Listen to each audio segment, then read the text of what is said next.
Mahal ko ang aking bayan.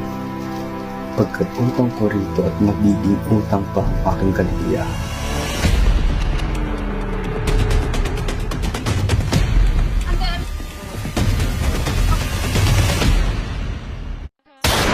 Okay, sir.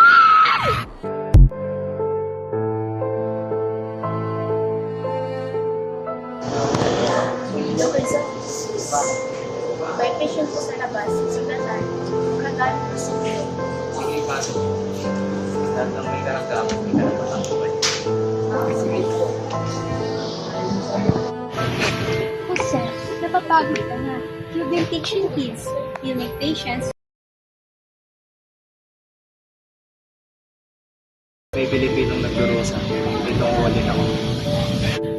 Doc, urgent visit Barangay Bonifacio. Nag-umpis na ang katipunan. Ginawa ko your help to leadership. Hindi ako sa taas ng iniwala. Sa edukasyon at nabigyan at puso tayo. But Doc, wala na kumamit ang bigyan mo. Puro comfort, pero wala nang action. Hindi ako sa taas ng iniwala. Hindi sa kapituin ng puso tayo. Dr. Rizal, under arrest ka, orders from Manila. Jose, no, please don't take him. Calm down, Josephine. Truth has no borders. Let our people educated is freedom. Rizal!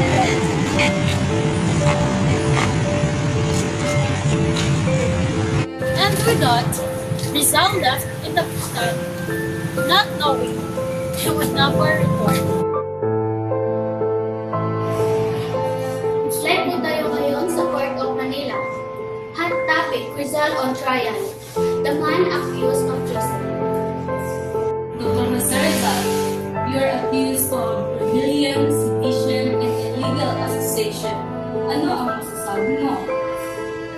Pero dahil sa iyo, tulungan ko sa i-inspire the revolution. Inspiration is in the heart. Rizal only wanted to reforms, not war. There is no soul in heaven and sea. Settle down.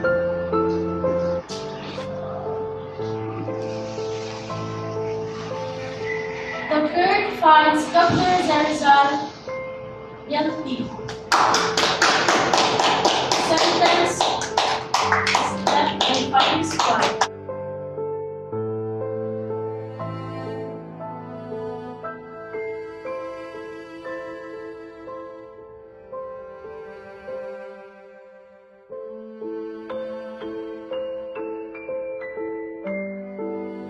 Ano bang makikita ng family?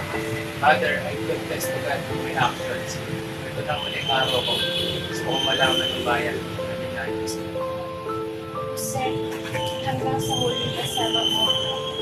Josephine, sa puso ko, pero ang bayan siya ang tunay kong asawa.